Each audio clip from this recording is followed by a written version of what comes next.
నీ జీవితంలో ఒక వారం రోజులే నీకు బ్రతకటానికి ఇంకా మిగిలి ఉన్నది.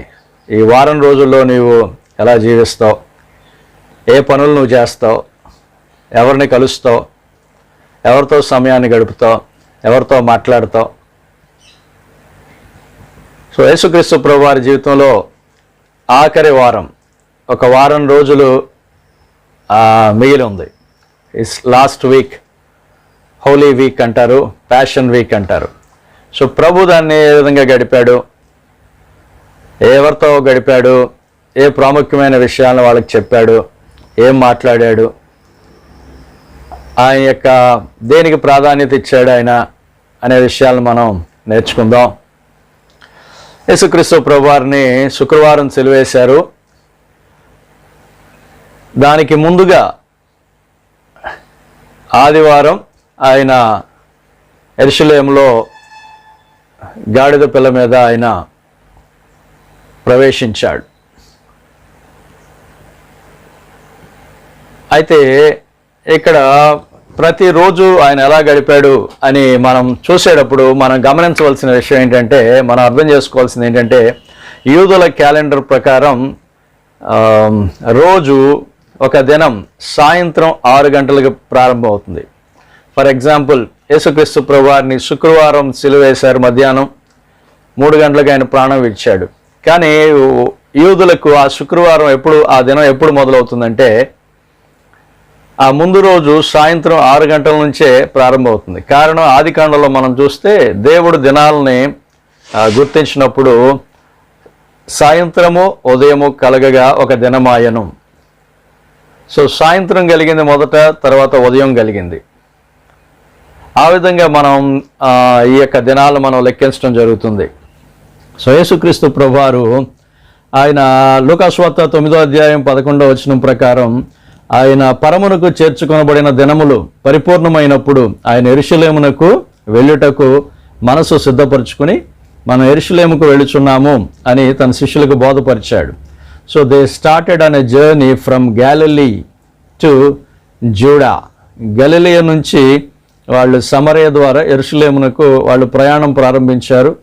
ప్రభుతో పాటు అనేక మంది శిష్యులు ఉన్నారు, అనేక మంది సామాన్య జనులు కూడా ప్రయాణం చేస్తూ ఉన్నారు. ఇది పస్కా సమయం కాబట్టి యెరూషలేములో ఉన్న అన్ని ప్రావిన్సెస్ నుంచి యూదులు కుటుంబాలతో పిల్లలతో గొర్రె పిల్లలను తీసుకుని పస్కాని ఆచరించడానికి యెరూషలేముకి వాళ్ళు ఒక యాత్రలాగా బయలుదేరారు.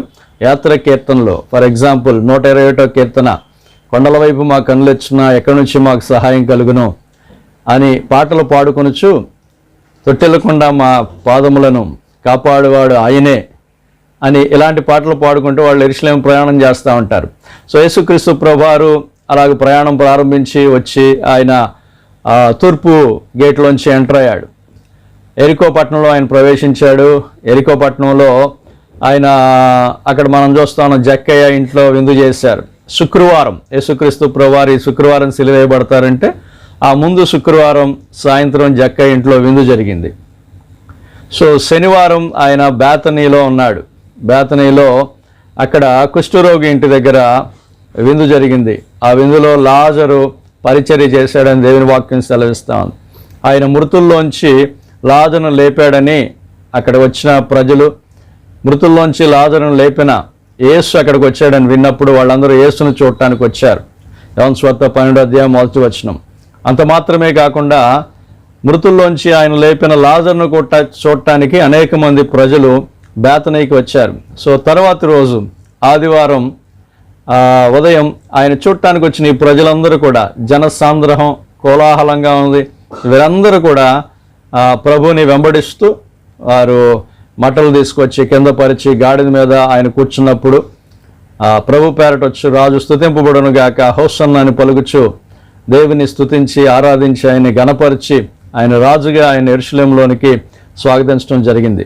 సో ఆదివారం ఆయన యెరూషలేముకు వెళ్ళి ఆయన తిరిగి సాయంత్రం బేతనీకి వెళ్ళిపోయేవాడు. ప్రభు ఎప్పుడు కూడా యెరూషలేము వచ్చినప్పుడు పగలు దేవాలయంలో యెరూషలేములో ఉండేవాడు. ఆయన తన శిష్యులకు బోధ చేసేవాడు. కానీ ఆయన ఎప్పుడు కూడా రాత్రి యెరూషలేములో గడపలేదు.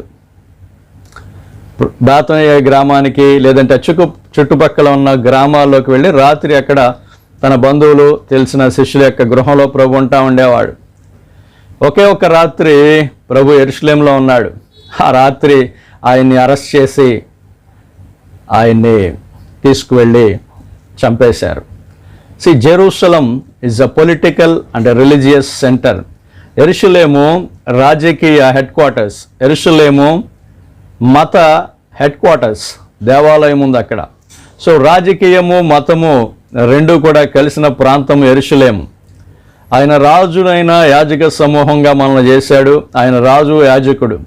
కానీ ఈ భూమి మీద ఉన్న రాజులు యాజకులు తమ మార్గాల్ని చెరిపివేసుకున్నారు. యేసుప్రభు ఎప్పుడు కూడా యెరూషలేములో లేడు. ఆయన మతానికి రాజకీయానికి వ్యతిరేకమైన, నా రాజ్యము ఈ లోక సంబంధమైన రాజ్యం కాదన్నారు. సో ఆ తర్వాత ఆయన మరుసటి దినము, ఆయన సోమవారం యెరూషలేములోనికి వచ్చాడు. ఆయన దేవాలయాన్ని శుద్ధి చేశాడు. దేవాలయంలో గువ్వలు అమ్మేవాళ్ళని, అంటే పావురాలను అమ్ముతా ఉన్నారు ఎక్కువ రేటుకి. సో ఈ దేవాలయము సమస్త జనులకు ప్రార్థనాలయం ఉన్నది, కానీ మీరు దొంగల గుహగా చేశారు అని దేవాలయంలో ఉన్న ఆ యొక్క వాళ్ళని ఆయన హెచ్చరించాడు, శుద్ధి చేశాడు. తర్వాత సాయంత్రం ఆయన వెళుతూ ఉన్నప్పుడు అంజూరపు చెట్టును ఆయన శపించినట్లుగా చూస్తూ ఉన్నాం. యేసుక్రీస్తు ప్రభువారు చాలా అద్భుతాలు చేశాడు. ఆ తర్వాత రోజు తన శిష్యులు వచ్చినప్పుడు ఆ చెట్టు ఎండిపోవటం వాళ్ళు చూశారు. ప్రభు ఒకే ఒక్క మిరాకిల్, ఒక అద్భుతం, ఏదైనా వస్తువును పాడు చేయడానికి చేసింది అంజూరపు చెట్టునే. మనుషులకి ఎప్పుడు కూడా ఆయన మంచి అద్భుతాలు చేశాడు. కానీ ఇక్కడ సృష్టిలో ఉన్న ఒక చెట్టుని ఆయన నాశనం చేశాడు. అది ఇజ్రాయెల్ దేశానికి సూచనగా ఉన్నది. సో తరువాత మంగళవారం ఆయన మళ్ళా దేవాలయంలోకి వచ్చాడు. శాస్త్రులు పరిచయులు ప్రభు యొక్క అధికారాన్ని ప్రశ్నించారు. ఏ అధికారం ద్వారా నువ్వు ఈ సూచక్రియలు చేస్తున్నావు అని అడిగితే ప్రభు అన్నారు, నేను మిమ్మల్ని ఒక ప్రశ్న అడుగుతాను. యోహాను ఇచ్చిన బాప్తిసం పరలోకం నుంచి కలిగిందా, భూమి నుంచి కలిగిందా?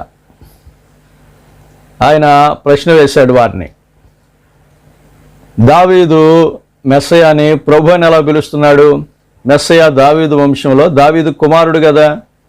దావీదు కుమారుడిగా పుట్టిన వాడిని దావీదు ప్రభు అని ఎలా పిలుస్తున్నాడు అని అడిగాడు. ఈ ప్రశ్నకి జవాబు వారికి అర్థం కాలేదు, వాళ్ళు చెప్పలేకపోయారు. అప్పుడు ప్రభు కూడా నేను మీకు జవాబు చెప్పను అన్నాడు అనమాట. సో ఆ తర్వాత మంగళవారం చాలా ప్రాముఖ్యమైన సంగతులు జరిగినాయి. ప్రభు ఎస్కటాలజీ అంటే భవిష్యత్తు సంఘటనలు, ప్రభు యొక్క రెండవ రాకడ, అలాగే యుగాంతం గురించి సుదీర్ఘంగా ప్రభు తన శిష్యులతో మాట్లాడాడు. అక్కడ మత్తయి సువార్త 21వ అధ్యాయం నుంచి 26వ వచనం, మత్తయి సువార్త 21 నుంచి 26 అధ్యాయాలు, మార్కు సువార్త 11 నుంచి 14 అధ్యాయాలు, లూకా సువార్త 19 నుంచి 22 అధ్యాయాల్లో ఈ యొక్క సంభాషణలు, ఆయన యొక్క బోధ రాసి ఉన్నది. ఆయన రెండవ రాకడ ఎలా ఉంటుంది, నోవాహు దినముల వంటి దినాలు, లోతు దినముల వంటి దినాలు, అప్పుడు ఎలా సిద్ధపడాలి, 10 మంది కన్యకల గురించి, ఈ విషయాలన్నీ కూడా ప్రభు ఇక్కడ మంగళవారం బోధించారు. బుధవారం ఆయన్ని ఏ విధంగా అప్పగించాలని మత నాయకులు, మనుషులలో పెద్దలు, ప్రధాన యాజకులు ఇస్కరియోతు యూదాతో మంతనాలు జరుపుతూ ఉన్నారు. మత్తయి సువార్త 26వ అధ్యాయం 2వ వచనం.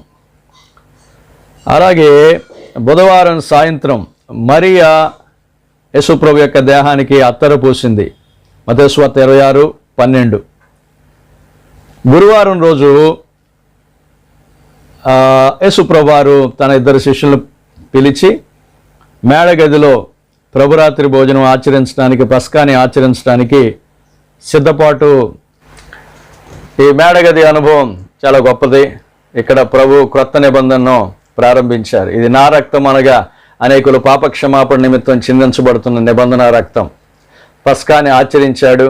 అలాగే ప్రభురాత్రి భోజన సంస్కారాన్ని ఆయన ప్రారంభించాడు. నన్ను జ్ఞాపకం చేసుకుంటానికి దీన్ని చేయుడి అన్నాడు. నా రక్తమును త్రాగి నా శరీరం తింటేనే కానీ మీలో జీవం ఉండదు, అంచెదినమని నేను మిమ్మల్ని లేపుతానని చెప్పి ప్రభు ఏ విధంగా విశ్వాసం ఉంచాలో, యేసుక్రీస్తు తన శరీరాన్ని ఆహారంగా, తన రక్తాన్ని మనకి పానీయంగా ఇస్తున్నాడని, అంటే మన పాపాల గురించి చనిపోతున్నాడని ఆయన చెప్తా వచ్చాడు. ఈ మేడగదిలో జరిగిన సంభాషణ అంతా యోహాను సువార్త 14వ అధ్యాయం, 15వ అధ్యాయం, 16వ అధ్యాయం, 17వ అధ్యాయంలో సుదీర్ఘంగా దీన్ని యోహాను రాస్తా ఉన్నాడు. ప్రభు ఇంకా వెళ్ళిపోతున్నాడు, తన శిష్యులను విడిచి పరమునకు చేర్చుకొని పోతా ఉన్నాడు. ఆయన అనేక విషయాలను వాళ్ళకి చెప్పాలనుకున్నాడు, అనేక విషయాలను వాళ్ళతో పంచుకోవాలనుకున్నాడు. మీకు వినుటకు శక్తి లేదు, చాలా సంగతులు మీకు చెప్పాలనుకుంటున్నాను, అయినను నేను వెళ్ళిపోవటం మీకు శ్రేష్టం. నేను వెళ్ళిన ఎడల మీకు ఆదరణకర్తను, మరి ఒక ఆదరణకర్తను, అంటే మొదటి ఆదరణకర్త ప్రభువైన యేసు, రెండవ ఆదరణకర్త పరిశుద్ధాత్ముడు నేను పంపిస్తాను. ఆయన వచ్చినప్పుడు నా విషయాలు తీసి మీకు బోధిస్తాడు. ఆయన పాపమును గురించి, నీతిని గురించి, తీర్పును గురించి ఒప్పింపజేస్తాడు. ఆయన సర్వసత్యంలోకి మిమ్మల్ని నడిపిస్తాడు. ఆయన దేవుని వాక్యాన్ని మీకు జ్ఞాపకం చేస్తాడు అని ప్రభు ఆ పరిశుద్ధాత్మ వచ్చినప్పుడు వారితో ఆయన పరిశుద్ధాత్మ ద్వారా తోడుగా ఉంటాడని, వారిని అనాథులుగా విడవనని ప్రభు ఎంతో భారంతో కలిగిన హృదయంతో ఆయన వారికి తెలియజేస్తూ ఉన్నాడు. నేను మీ దగ్గర నుంచి వెళ్ళిపోతున్నాను, కొంతకాలం మీరు నన్ను చూడరు, కానీ తర్వాత మీరు నన్ను మరలా చూస్తారు అని ఆయన ఏ విధంగా మరణించబోతున్నాడు, తర్వాత ఆయన పునరుద్ధానం ఎలా జరుగుతుంది, ఈ విషయాన్ని ప్రభు తెలియజేస్తూ ఉన్నారు. అలాగే యోహాను సువార్త 17వ అధ్యాయంలో ఒక అద్భుతకరమైన విషయం ఏంటంటే, ప్రభు తన శిష్యుల కొరకు ప్రార్థన చేశాడు. తండ్రి, ఈ లోకం నుంచి వారిని తీసివేయమని నేను ప్రార్థన చేయట్లేదు, కానీ నీవును నేనును ఏ విధంగా ఏకమై ఉన్నామో, నా యందు నీవును నీ యందు నేను ఎలాగున్నామో వారు కూడా మన యందు ఏకముగా ఉండులాగిన వారి కొరకు ప్రార్థన చేస్తున్నాను. Jesus prayed for union. యేసుక్రీస్తు ప్రభు తండ్రి అయిన దేవుడు పరిశుద్ధాత్మ ద్వారా శిష్యుల్లో ఉండాలని, ఆయన మనలో ఉండి ఈ లోకంలో మనల్ని ఆయనకి సాక్షులుగా చేసుకోవాలని దేవుని యొక్క ఆకాంక్ష. శిష్యుల కొరకే కాదు, కానీ శిష్యుల ద్వారా వారి సువార్త విని విశ్వసించు మన కొరకు, నేటి సంఘమైన మన కొరకు కూడా ప్రభు అక్కడ ప్రార్థన చేశాడు. He prayed for union. ఆ తర్వాత యేసుక్రీస్తు ప్రభువారు గెత్సమనే తోటకు వెళ్ళి గెత్సమనే తోటలో ఆయన ప్రార్థన చేశాడు. తరచుగా ఆయన ప్రాంతానికి వెళ్తాడని తెలుసు. యేసుక్రీస్తు ప్రభువారు కావాలనే అక్కడికి వెళ్ళాడు. నిజంగా యేసుక్రీస్తు ప్రభువారు ఆ సైనికులకి అప్పగించుకోకూడదు అనుకుంటే ఆయన వేరే ప్రాంతానికి వెళ్ళేవాడు. ఇస్కరియోతు యూదాకు ఆ ప్రాంతం తెలుసు కాబట్టి తప్పకుండా అతను అక్కడికి వస్తాడని ప్రభు గెత్సమనే తోటలో ఉన్నాడు. ఆయన అక్కడ ఎంతో వేదనతో ప్రార్థన చేశాడు. ప్రభు అన్నాడు, తండ్రి, నా చిత్తము కాదు నీ చిత్తమే జరుగునుగాక. తండ్రి చిత్తానికి ప్రభు అప్పగించుకున్నారు. మనం కూడా దేవుని చిత్తానికి మన జీవితాన్ని అప్పగించుకోవాలి. ఇక్కడ ఇది గురువారం సాయంత్రం చీకటి పడిన తర్వాత ఇస్కరియోతు యూదా సైనికులను తీసుకుని, ప్రధాన యాజకుల యొక్క సైనికులను తీసుకుని, మత పెద్దలను తీసుకుని, కొంతమంది మనుషులను తీసుకుని ఆయన గెత్సమనే తోటకొచ్చి ఆయన ప్రభువుని ముద్దు పెట్టుకుని అప్పగించాడు. బోధకుడా, నీకు శుభము కలుగునగాక. ఇది ఒక గ్రీటింగ్. బోధకుడా, నీకు శుభములని గ్రీట్ చేస్తా ఉన్నాడు. వామ్ గ్రీటింగ్, ఆనర్ చూపిస్తా ఉన్నట్లుగా ఉంది. హత్తుకున్నాడు, ముద్దు పెట్టుకున్నాడు.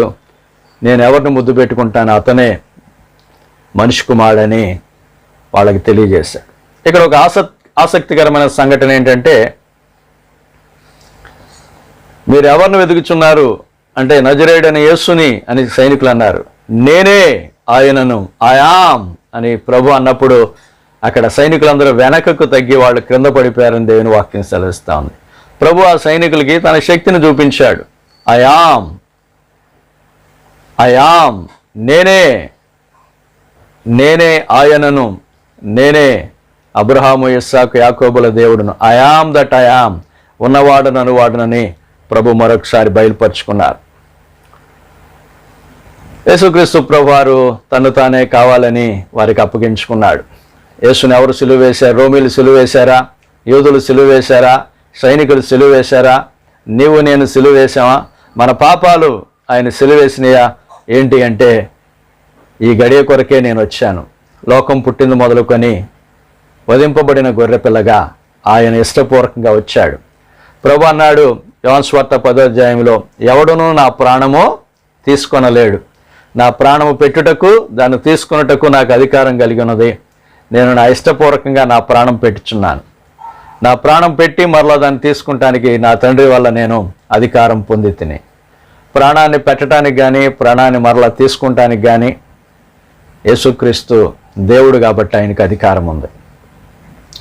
యేసుక్రీస్తు ప్రభువారు తన శిష్యులను కాపాడాడు. అక్కడ మీరు నన్ను వెతికితే ఇదిగో నా శిష్యులను వెళ్ళనేయండి అన్నాడు. తర్వాత ఆయన శిష్యులు వెళ్ళిపోయిన తర్వాత ఆ సైనికులు ప్రభువుని తీసుకువెళ్ళారు. ప్రధాన యాజకులు ఇంటి దగ్గర తీసుకెళ్లారు. తర్వాత పిలాతు దగ్గరికి తీసుకెళ్లారు. ఆ తర్వాత హేరో దగ్గరికి తీసుకెళ్లారు. తర్వాత ఆయన్ని సిలువకు అప్పగించారు. ప్రభు ఆఖరి వారాన్ని ఈ విధంగా ప్రభు గడిపాడు. దేని బిడ్డలారా, యేసుక్రీస్తు యొక్క జీవితాన్ని మనం జ్ఞాపకం చేసుకోవాలి. ప్రభు మన కొరకు ప్రాణం పెట్టడానికి వచ్చాడు. ఆయన దేవుని సంకల్పాన్ని నెరవేర్చాడు. నీ చిత్తాన్ని నేను సంపూర్తిగా చేశాను అని ఆయన ప్రార్థన చేస్తా ఉన్నాడు యోహాను సువార్తలో. తండ్రి, నేను నిన్ను మహిమపరిచాను, నీవు ఇప్పుడు నన్ను మహిమపరచు.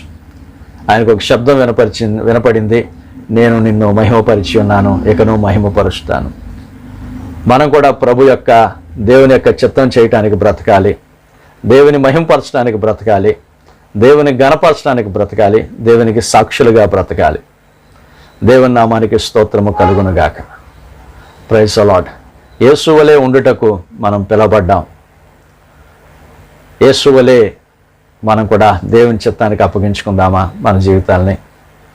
దేవుడు మనల్ని దీవించునుగాక, ఆశీర్వదించునుగాక. ఆమేన్.